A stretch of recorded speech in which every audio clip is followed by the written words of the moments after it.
এখন কিভাবে আমরা অগ্রসর হব, কিভাবে আমাদের দেশের মানুষের পাশে দাঁড়াবো, কিভাবে এই সাজানো নির্বাচন বন্ধ করা যায় এবং কিভাবে আওয়ামী লীগকে নির্বাচনে নিয়ে আসা যায় এবং কিভাবে আমাদের দাবি তুলে ধরা যায়, সেটির উপর আপনি সঠিকভাবে একটি বক্তব্য দিন, অথবা আপনি কোনো নেতা ঠিক করে দিন, তিনি ডাক দিক, তার ডাকে আমরা সাড়া দেই। আমাদের আর বসে থাকার সময় নেই মাননীয় নেত্রী। এই গত 48 ঘন্টায় আমার কাছে অন্তত 200 টেলিফোন এসছে বাংলাদেশ থেকে যে শওকত ভাই আপনি একটু নেত্রীকে বলেন। এই জন্য আমি আপনার উদ্দেশ্যে এই ভিডিওটা তৈরি করলাম। আমি এতদিন আপনার উদ্দেশ্যে ভিডিও তৈরি করিনি, কোথাও বলিনি। আমি শুধু প্রিয় দেশবাসী হিসেবে দেশের মানুষের কাছে, আমাদের মুজিব সৈনিকদের কাছে কথা বলে যাই, কিন্তু আমি নেতাকর্মীদের অনুরোধে আপনাকে এই ভিডিওটা পাঠালাম। মাননীয় নেত্রী, আমরা আপনার ডাকের অপেক্ষায়। প্রিয় দেশবাসী, নেত্রী ডাক দিবেন, আমরা মাঠে নামবো। নেতৃবৃন্দের কাছে আমার অনুরোধ, আমার এই বক্তব্য আপনারা মাননীয় প্রধানমন্ত্রী জননেত্রী শেখ হাসিনার টেলিফোনে, আপনাদের কাছে যার কাছে ওনার নাম্বার আছে, এইটা পাঠিয়ে দিন। আমি আপনাদের পক্ষ থেকে মাননীয় নেত্রীর দৃষ্টি আকর্ষণ করছি। আমি নিজেও পাঠাতে পারি, কিন্তু আমি চাচ্ছি আপনাদের কাছ থেকে এটি যাক। এর কারণ হলো সবাই এটাতে অংশগ্রহণ করুন এবং একই ধরনের বক্তব্য নেত্রীর কাছে আপনারা পাঠান। আপনারা জানেন ভোটের তারিখ ঠিক হয়ে গেছে ফেব্রুয়ারির 12 তারিখ চলতি বছরে, এবং তারা হ্যাঁ না ভোট করবে, গণভোট করবে এবং জাতীয় সংসদ নির্বাচন করবে। হ্যাঁ না গণভোট যদি হ্যাঁ জয়যুক্ত হয়, তাহলে মুক্তিযুদ্ধ মুছে যাবে, বঙ্গবন্ধু মুছে যাবে, আমাদের অস্তিত্ব মুছে যাবে। এটি একটি মানে পাকিস্তানের অঙ্গরাজ্যের মতো দেশ হয়ে যাবে। 2024 সালকে এরা স্বাধীনতা হিসেবে গ্রহণ করবে। তা এখন বাংলাদেশে দুটো শক্তি, স্বাধীনতার পক্ষ শক্তি আর বিপক্ষ শক্তি। এখন আর আমাদের অভিমান করে ঘরে বসে থাকার সময় নেই। এখন বলার সময় নেই যে ভোট হলে তোমরা কেউ ভোট দিতে যেও না। এখন প্রতিহত করার সময়, এখন প্রতিবাদের ডাক দেবার সময়। 96-তে আমরা যেভাবে প্রতিহত করেছিলাম 15ই ফেব্রুয়ারি নির্বাচন, এখন সেটা একই ধরনের অবস্থা করতে হবে। তা না হলে আমরা হেরে যাব। আমরা ভুলিনি 1971 সালে বীর মুক্তিযোদ্ধারা যুদ্ধ করেছে, এমনকি গেরিলা যোদ্ধারাও যুদ্ধ করেছে।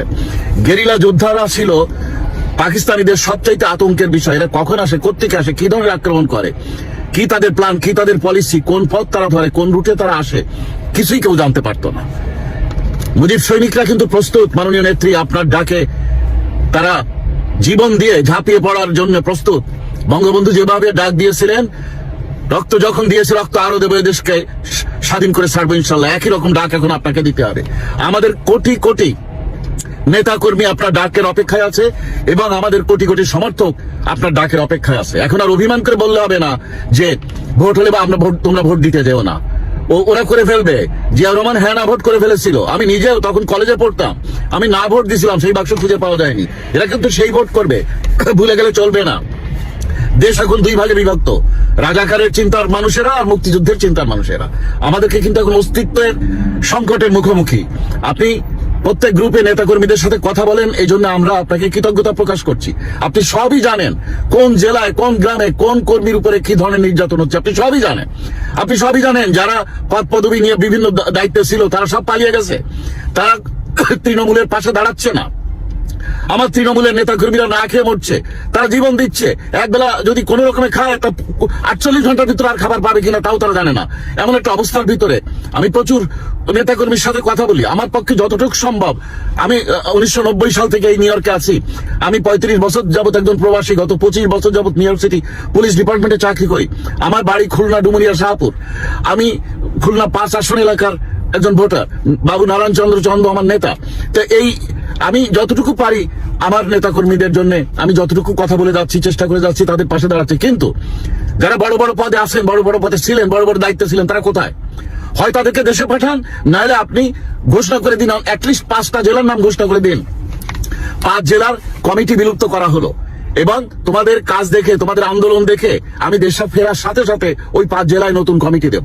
এরকম আপনি একটা পরীক্ষামূলক ঘোষণা করে দেখেন, দেখবেন কাজ যেভাবে হবে তাতে পরবর্তীতে সকল জেলায় একই রকম ঘোষণা আপনি দিতে পারবেন। আমাদেরকে এখন মাঠে নামতে হবে। মাননীয় নেত্রী, দলের নেতা কর্মীরা কিন্তু শেষ হয়ে যাচ্ছে কোন রকমে। যদি এই জামাত বিএনপি এরা যদি এই কোয়ালিশন সরকার বলুন আর এই পাতানো নির্বাচন বলুন, এটা যদি ক্ষমতা এসে যায়, আমাদেরকে কিন্তু একদম শেষ করে দেবে। আমরা বঙ্গবন্ধুকে ভালোবাসি, আমরা বাংলাদেশকে ভালোবাসি, আমরা মুক্তিযুদ্ধকে ভালোবাসি, আমরা মাননীয় নেত্রী জননেত্রী শেখ হাসিনা সৈনিক। আমরা কিন্তু আমাদের জীবন দেওয়ার জন্য প্রস্তুত, কিন্তু ডাক তো কেউ না কাউকে দিতে হবে। সময়ের জন্য বঙ্গবন্ধু নেতা হিসেবে আবির্ভূত হয়েছিলেন, ওই সময় অনেক বড় বড় নেতা ছিলেন, তারা সাহস করে ডাক দেননি। এখন কেউ না কেউ ডাক দিতে হবে। মাননীয় নেত্রী হয় আপনি ডাক দেন, আপনি নির্দেশ দেন, না হয় আপনি কাউকে বলে দেন যে তুমি আমার পক্ষে বলো, বলে আপনি বলে দেন, সেই হিসেবে তিনি বলুক। বা আপনি যদি যুক্তরাষ্ট্র যদি মনে করেন প্রবাস থেকে আপনি বলাবেন, যদি মনে করেন লন্ডন থেকে বলাবেন বলান, যদি বলেন নিউ ইয়র্ক থেকে বলাবেন বলান। আমরা আপনার নির্দেশ মতো কাজ করার জন্য প্রস্তুত। আমি যুক্তরাষ্ট্র আওয়ামী লীগের উপপ্রচার সম্পাদক ডক্টর সিদ্দিকুর রহমান সামাদ আজাদ, তাদের সাথেই কাজ করি। ডক্টর সিদ্দিকুর রহমান আমার নেতা, তাদের সাথে কাজ করি। আমি খান শওকত, এই হলো আমার ফোন নাম্বার। যদি কোনো কারণে কোনোভাবে কোনো নেতৃবৃন্দ আমার সাথে যোগাযোগ করেন, বিশেষ করে মাননীয় নেত্রী, আপনার যদি কোনো নির্দেশ থাকে আপনি আমাকে নির্দেশ দিয়েন, আমরা সেই নির্দেশ মোতাবেক কাজ করব। আমার ফোন নাম্বার, হোয়াটসঅ্যাপ নাম্বার +191783485666। মাননীয় নেত্রী, নেতারা পালিয়েছে কিন্তু কর্মীরা তো মাঠে ঘরে আছে, তারা বনে জঙ্গলে থাকে, তারা যে কিভাবে জীবন কাটাচ্ছে, তাদের পরিবারের অবস্থা কি, তাদের ছেলে মেয়েরা স্কুল কলেজ বন্ধ হয়ে গেছে, পরীক্ষা দিতে গেছে, তাদেরকে বের করে দিচ্ছে, পিটিএ মেরে ফেলছে, মেয়েদের উপরে কিভাবে নির্যাতন হচ্ছে তাদের, আপনারা সবই জানেন। মাননীয় নেত্রী, এখন আর বসে থাকার সময় নয়, এখন তৃণমূলের পাশে দাঁড়াতে হবে, তাদেরকে আর্থিক সাপোর্ট দিতে হবে, তারা আঘাতপ্রাপ্ত হলে চিকিৎসার ব্যবস্থা করতে হবে, তাদের নিরাপত্তার ব্যবস্থা করতে হবে। যদি সেভাবে গেরিলা পরিবেশ তৈরি হয়, তাদেরকে আবার নিরাপত্তা দেওয়ার জন্য সাপোর্টিং টিম তৈরি করতে হবে। মাননীয় নেত্রী, এখন অনেক কাজ, এই জন্যে আপনি সেইভাবে এখন নির্দেশ দিন এবং সেই নির্দেশ মোতাবেক আমরা কাজ শুরু করি। এখন আর আমাদের ঘরে বসে থাকার সময় নেই মাননীয় নেত্রী, আর মাত্র 5 সপ্তাহ নেই নির্বাচন। হ্যাঁ, আমি বিশ্বাস করি হয়তো কোনো না কোনো কারণে নির্বাচন পিছিয়ে যাবে, কিন্তু তারপরে তো এরা একটা কিছু করবে। এখনই এরা যে নির্বাচন শব্দটা উচ্চারণ করলো, এইটা নিয়েই এখন আমাদের কিছু করা উচিত। মুজিব সৈনিকরা কিন্তু প্রস্তুত, শুধু আপনার ডাকের অপেক্ষায়। মাননীয় নেত্রী, আপনি আমাকে চেনেন, আপনি যতবার নিউ ইয়র্কে আসছেন, আমার লেখা বই দিয়েছি, বঙ্গবন্ধু নাট্য সমগ্র 35টা নাটক নিয়ে লেখা আমার নাটকের বই আপনাকে উপহার দিয়েছিলাম। হ্যাঁ, আপনার কাছে পৌঁছানো খুবই কঠিন, কারণ পৌঁছানো যায় না, চারিদিকে গুতা খাইতে, কোনো গুতা খাইতে খাইতে আমরা সামনে পর্যন্ত যেতে পারি না, আর খালি একজন আরেকজনের নামে ব্যাকবাইট করে, এটা মিথ্যা বলে বলে তাকে পিছিয়ে রাখে। এই জন্য আমি হয়তো সেই লেভেলে আপনার কাছে পৌঁছাতে পারিনি, কিন্তু আমি কাজ করে যাচ্ছি। মাননীয় নেত্রী, আপনাকে দেয়া আমার লেখা বই উপহার দিয়েছিলাম, আমার নেতা আমার বাড়ি টুঙ্গিপাড়া, এই নাটকের বই, এই বইতে 4টি নাটক আছে। এবং এখানে কলকাতায় আমি জ্ঞান মঞ্চে আমার লেখা নাটক নিয়ে বঙ্গবন্ধু নাট্য উৎসব করেছি প্রতি বছর। 2017 সাল থেকে বঙ্গবন্ধু নাট্য উৎসব সেখানে করাই, কলকাতা এবং বাংলাদেশের বিভিন্ন জেলায়, খুলনা সহ বিভিন্ন জেলায়। আপনাকে আমি বই দিয়েছিলাম, আমার লেখা নাটক 21টা নাটকের বই, হৃদয় বঙ্গবন্ধু। মাননীয় নেত্রী, আমি কাজ করে যাচ্ছি, আপনার নির্দেশ পালনের অপেক্ষায় আছি আমরা। আপনাকে আমি বই উপহার দিয়েছিলাম, বঙ্গবন্ধু শেখ মুজিব ঐতিহাসিক নাটক। এই নাটকটি বিভিন্ন জায়গায় মঞ্চস্থ হয়েছে, ভারতে এবং নিউ ইয়র্কে এবং বাংলাদেশে। মাননীয় নেত্রী, এখন আপনার নেতৃত্বের অপেক্ষায় পুরা দেশ, পুরা জাতি, পুরা মুজিব সৈনিকরা। এখন কিভাবে আমরা অগ্রসর হব, কিভাবে আমাদের দেশের মানুষের পাশে দাঁড়াবো, কিভাবে এই সাজানো নির্বাচন বন্ধ করা যায়, এবং কিভাবে আওয়ামী লীগকে নির্বাচনে নিয়ে আসা যায়, এবং কিভাবে আমাদের দাবি তুলে ধরা যায়, সেটির উপর আপনি সঠিকভাবে একটি বক্তব্য দিন। নির্বাচন কেন হবে না, কে ঠেকাবে? নির্বাচনের আর খুব বেশি দেরি নাই। আজকে 7 জানুয়ারি কথা বলছি, 1 মাসের কয়েকদিন। এখনো কিছু কিছু জায়গা থেকে আওয়াজ আসছে, বিশেষ করে এটা বলতে পারেন যে আওয়ামী লীগ পন্থী, আওয়ামী লীগ শিবিরে আলাপ আছে যে নির্বাচন হচ্ছে না, এই তফসিলে নির্বাচন হচ্ছে না। কিন্তু ভাই, বাস্তবতা এবং সত্য হচ্ছে, সত্যর চেয়েও সত্য, নির্বাচনটা কিন্তু হয়ে যাচ্ছে। গত 1.5 বছর ধরে আমরা এটা সেটা অনেক কিছু শুনেছি, দেখেছি, সম্ভাবনার কথাও দেখেছি, সম্ভাবনার কথাও বলেছি যে বাংলাদেশে সব দলের অংশগ্রহণে নির্বাচন হবে, একতরফা একপাক্ষিক নির্বাচন হবে না। বিভিন্ন পক্ষ থেকে এই নির্বাচন, একপাক্ষিক নির্বাচনের বিরুদ্ধে কথাও শুনেছি। দায়িত্বশীল পক্ষ থেকে যেখান থেকে নির্বাচন না হয় এমন ব্যবস্থা নিতে পারে, সেসব জায়গা থেকেও আমরা শুনেছি, ইনক্লুসিভ নির্বাচনের কথাও শুনেছি। কিন্তু নির্মম বাস্তবতা হলো যে আসলে নির্বাচনটা হয়ে যাচ্ছে।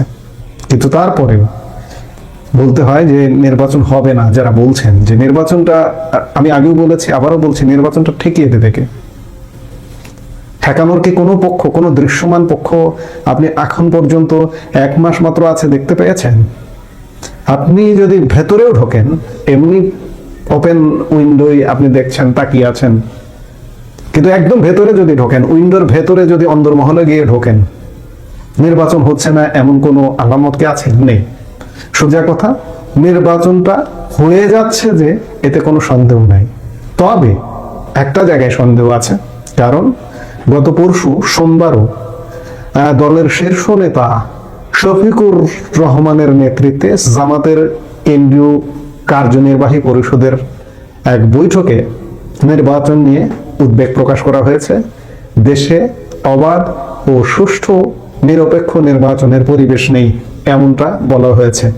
সোজা ভাষায়, জামাত একটা উইন্ডো, একাধিক উইন্ডো, 3টা উইন্ডো, 4টা উইন্ডো ওপেন রেখেছে যে নির্বাচন প্রয়োজন হবে না।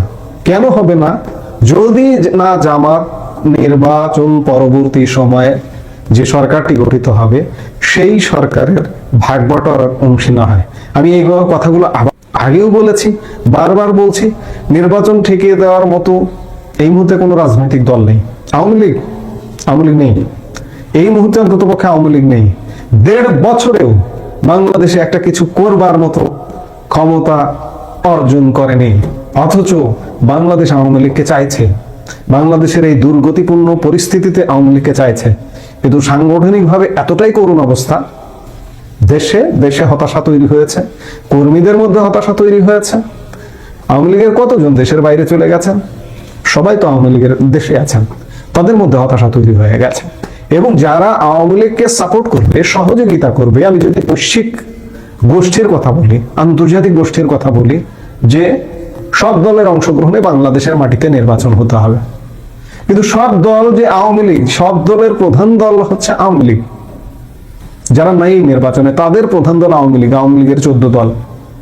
সেই আওয়ামী লীগ তো সাংগঠনিক ভিত্তির উপর দাঁড়িয়ে নেই। 1.5 বছরের এখন পর্যন্ত যে কর্মকাণ্ড, যে বডি ল্যাঙ্গুয়েজ আওয়ামী লীগকে খুঁজে পাওয়া যায় না। আদৌ কবে খুঁজে পাওয়া যাবে? আজকে যদি 7 জানুয়ারি আপনি আওয়ামী লীগের কর্মকাণ্ড বিশ্লেষণ করেন, শুধু হতাশায় খুঁজে পাবেন। সেই জায়গা থেকে আওয়ামী লীগ নির্বাচন ঠেকিয়ে দেবে, এটি তো হবে না। সেনাবাহিনী ঠেকাবে? সেনাবাহিনী আওয়ামী লীগকে নিয়ে নির্বাচন করতে চাইবে? সেনাবাহিনীর মধ্যে কোনো ধরনের এ ধরনের লক্ষণ এই মুহূর্তে নেই। হ্যাঁ, একটা পক্ষ চায় যে বাংলাদেশে একটা ইনক্লুসিভ ইলেকশন হোক, কিন্তু সেই পক্ষটা যদি জিম্মি হয়ে যায়, কদিন আগে আওয়ামী লীগ যখন ক্ষমতায় ছিল, গাছের পাতাও আওয়ামী লীগ জয় বাংলা করতো, এখন তো সব বিএনপি করছে। যাই হোক, নির্বাচন একমাত্র বিএনপি এবং জামাত নিজেরা নিজেদের মধ্যে কনফ্লিক্ট তৈরি করে যদি ঠেকিয়ে দেয় তাহলেই সম্ভব। এছাড়া নির্বাচন যে হয়ে যাচ্ছে এতে কোনো সন্দেহ নাই। আমি আগেও বলেছি, আবারও বলছি যে নিজেরা ফাটাফাটি করেই নির্বাচনটা বন্ধ হতে পারে। গত সোমবার জামাতের কেন্দ্রীয় নির্বাহী পরিষদের বৈঠক পরবর্তী সময়ে এক প্রেস বিজ্ঞপ্তি প্রকাশ করেছে জামাত। সেখানে দেশের আইন শৃঙ্খলা পরিস্থিতি নিয়ে উদ্বেগ প্রকাশ করার পাশাপাশি দলদাস সরকারি কর্মকর্তা, প্রশাসনের নিরপেক্ষতা ইত্যাদি বিষয়ে প্রশ্ন তোলা হয়েছে।